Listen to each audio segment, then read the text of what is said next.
thank you all very, very much. And thank all of you up here. I particularly want to start by thanking Attorney General Bill McCollum, who just has been a great statewide leader and has done so much to help us, and he and Ingrid have just been tremendous.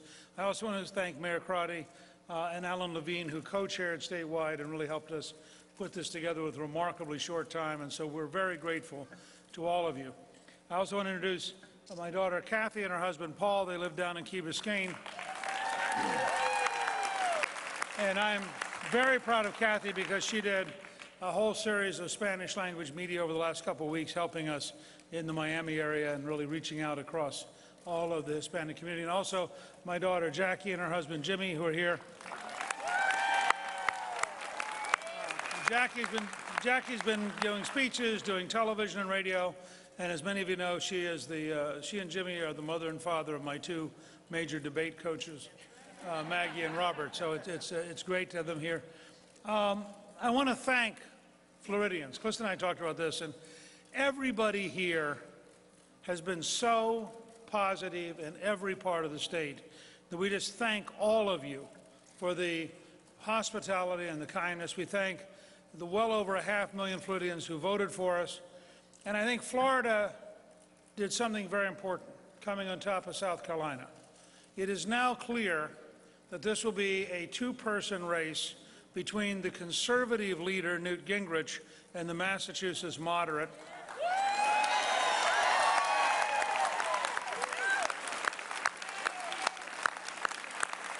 And the voters of Florida really made that clear.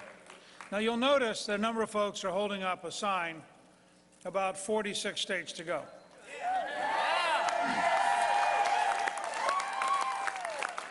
We did this in part for the elite media because, you know, the same people who said I was dead in June and July and said I was gone after Iowa, who seemed totally quiet the night of the South Carolina victory, are now going to be back saying, what's he going to do, what's he going to do, what's he going to do? So I just want to reassure them tonight.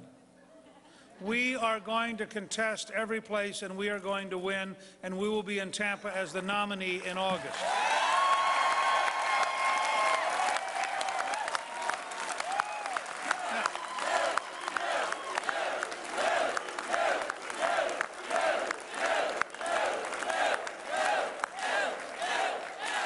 Now, you might ask, in the face of a 5-to-1 onslaught, how can that be true? And I'll give you the answer. It was stated at a historic moment in 1863 in dedicating our first national military cemetery by the President of the United States, Abraham Lincoln, who said, we have government of the people, by the people, for the people, and we're going to have people power defeat money power in the next 6 months.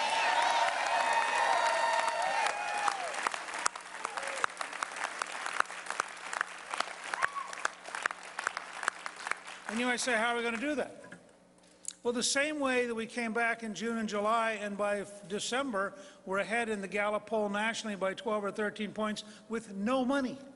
It turned out that if you have ideas and you have solutions and you're positive and you can communicate a better future and you have a history of actually doing something in the past, that the combination begins to reach the American people. So let me talk briefly about what this is going to be about, because this is the most important election of your lifetime. If Barack Obama gets reelected, it will be a disaster for the United States of America. Make no bones about it. If he can have a record this bad, unemployment this bad, deficits this bad, policies this bad, gasoline prices this high, and still get reelected, you can't imagine how radical he'll be in his second term. That's right. So designing and putting together a people's campaign, not a Republican campaign, not an establishment campaign, not a Wall Street funded campaign, a people's campaign, and saying to every American of every background and every ethnic group and every community, we have a better future for you and your family. It's a future of jobs. It's a future of lower gasoline prices. It's a future of a balanced budget. It's a future of a smaller Washington. It's a future of more power back home to you and your family and your neighborhood. This is the future we ask you to join us in imposing on the establishment in Washington and imposing it on both parties.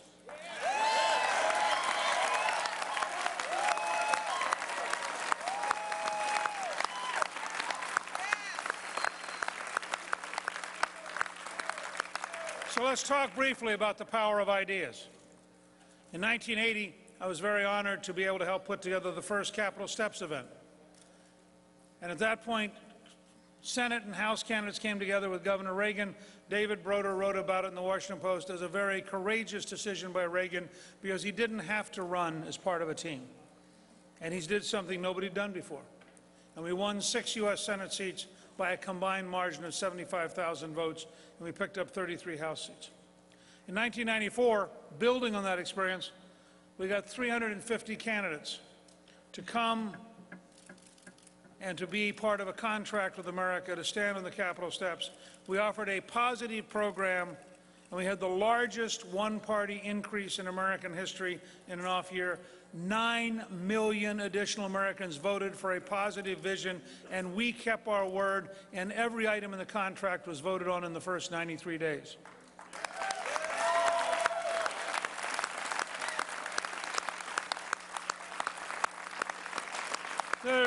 There's a core question both in the primaries and in the general election. It's a simple question. If you're comfortable with the way America is decaying, then we don't have to change much. We can just manage the decay. But if you think that's a terrible thing to do to your children and grandchildren, it's a terrible thing to do to your country. And if you are prepared to do what it takes to make sure that we change direction, not just the presidency, but the Congress, the bureaucracy, the judges, the policies, so that the entire system gets on the right track, so that America can give our children and grandchildren a more prosperous, a safer, and a better future. This is how big the gap is. There are folks over here in both parties who are quite comfortable managing the decay. I am running. Callista and I made the decision of running. Our children, our son-in-laws joined us in that decision because we believe it is cheating our grandchildren to not insist on fundamental, basic change in Washington, even if the establishment doesn't like it.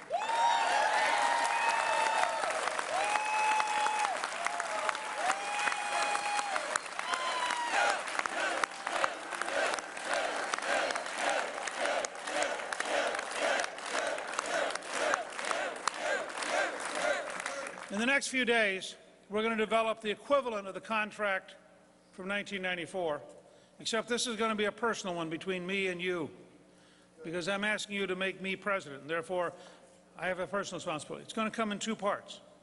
Part 1 is conditional and requires your help. Part 2 I can do if I win the election without having to condition it. Part 1 only works if you help me and we run a team campaign, which means, by the way, we have to replace Bill Nelson with a conservative.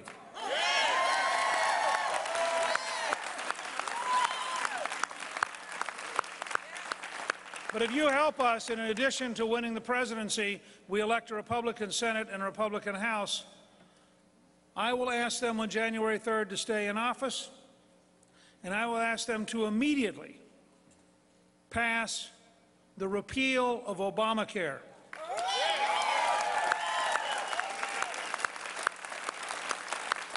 I will ask them to immediately pass the repeal of the Dodd-Frank bill, which is killing housing, killing small business, and killing independent banks. And I will ask them to pass the repeal of Sarbanes-Oxley, which is crippling American businesses with no net profit.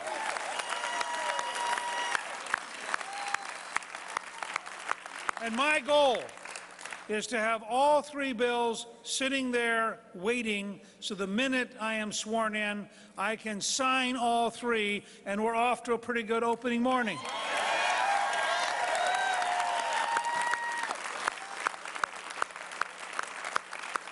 Now, those 3 promises are conditional. We have to win the Senate by a big enough margin to manage it, and we have to increase our strength in the House. Help me do that, I'll do those 3. Now, let me tell you some things, and we're going to put this together in a way that you'll be able to see in writing with my signature, and you'll be able to hold me accountable. There are a series of executive orders I can issue that the Congress can't stop as long as they're within the law.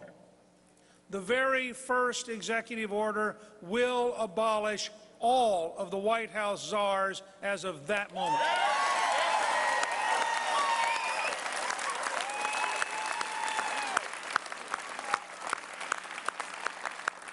We will issue immediately an executive order on the same day. All this is going to happen about 2 hours after the inaugural address. Okay?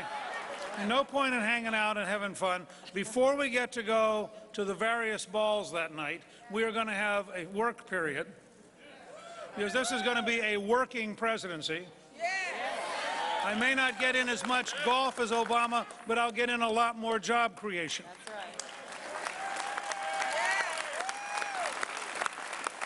And I'll tell you up front, I'm not going to compete with Obama in singing, because I'm not running for entertainer-in-chief. I'm running for president.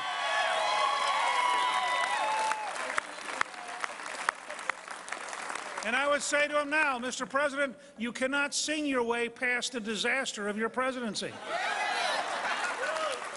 Now, we will immediately, you know, I forgot my teleprompter. I said to my staff earlier, I mean, I'm having to wing this because of a staff failure. So, we're going to sign on that day the authorization for the immediate deployment of the Keystone Pipeline as of that day.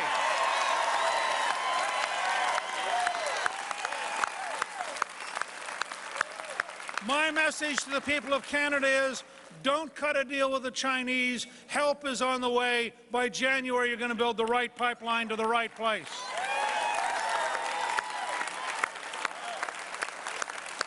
I'll just give you a couple more. We're going to put together a package. You're going to see this is what a serious conservative president is like, who is bold and is prepared to change Washington despite the screams of the establishment in both parties. So a couple more steps. We will, on that day, sign an executive order that will instruct the State Department that day to open the embassy in Jerusalem and recognize Israel.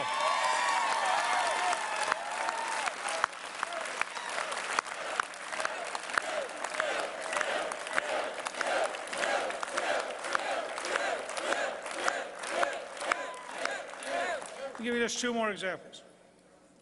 I will sign that day an executive order reinstating Ronald Reagan's Mexico City policy. No U.S. money will go anywhere in the world to pay for abortion, period.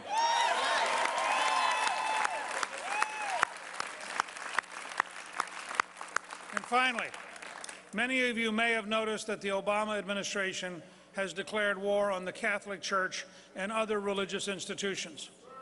I want you to know that on the very first day, I will sign an executive order repealing every anti-religious act of the Obama administration as of that moment.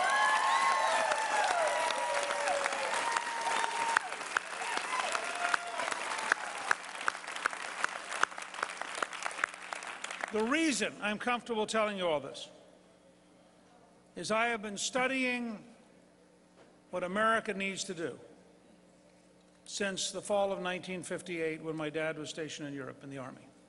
I have been working at what we need to do as Congressman, Speaker of the House, in the private sector. I believe it is possible to get this country back on track. My commitment is to unleash the spirit of the American people, to find new and innovative and positive things, to do them 7 days a week, to do them relentlessly, to do them without stop, to make sure that we have fundamentally gotten America back on the right track. And I pledge to each and every one of you personally, if you will reach out across the country, if you'll use Facebook and YouTube and Twitter and phone calls and even visits, if you will tell all of your friends in the other 46 states that there is a chance to nominate a conservative who knows what he's doing, who has done it before, and who has the courage and the determination to get it done. I promise you that if I become your president, I pledge to you my life, my fortune, and my sacred honor. This is about America. Thank you. Good luck, and God bless you.